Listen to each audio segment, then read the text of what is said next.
ایک دن ایک نوجوان گھبراہٹ کی حالت میں حضرت عبداللہ بن مبارک رحمۃ اللہ علیہ کی خدمت میں پہنچا اور کہنے لگا، حضور، میں نے بہت بڑا گناہ کیا ہے، میرے لیے دعا فرمائیے۔ پوچھا، کیا کیا ہے؟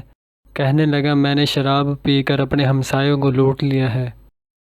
فرمانے لگے، میں تو ڈر گیا تھا کہ شاید تم نے کسی کی غیبت کی ہے۔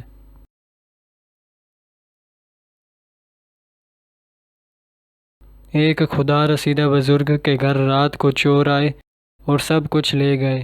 صبح کے وقت لوگ ہمدردی کے لیے آئے تو دیکھا کہ آپ سجدہ شکر میں پڑے ہیں۔ پوچھا کہ یہ کون سا مقام شکر ہے؟ کہا، میں دو باتوں پر اللہ کا شکر ادا کر رہا ہوں۔ اول یہ کہ دوسروں نے میرا مال لوٹا ہے اور میں نے کسی کو نہیں لوٹا۔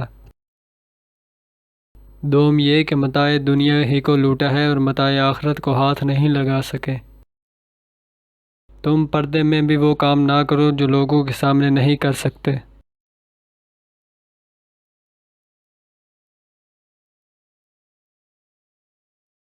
جسم کی راحت قلت طعام میں، دل کی راحت قلت گناہ میں اور زبان کی راحت قلت کلام میں ہے۔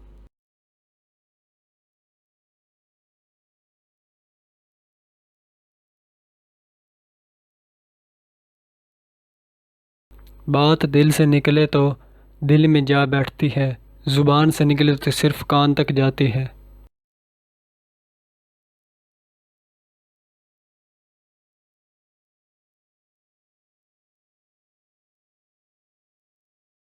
مزید دلچسپ اور سبق آموز واقعات سننے کے لیے ہمارے چینل کو سبسکرائب کریں۔ شکریہ۔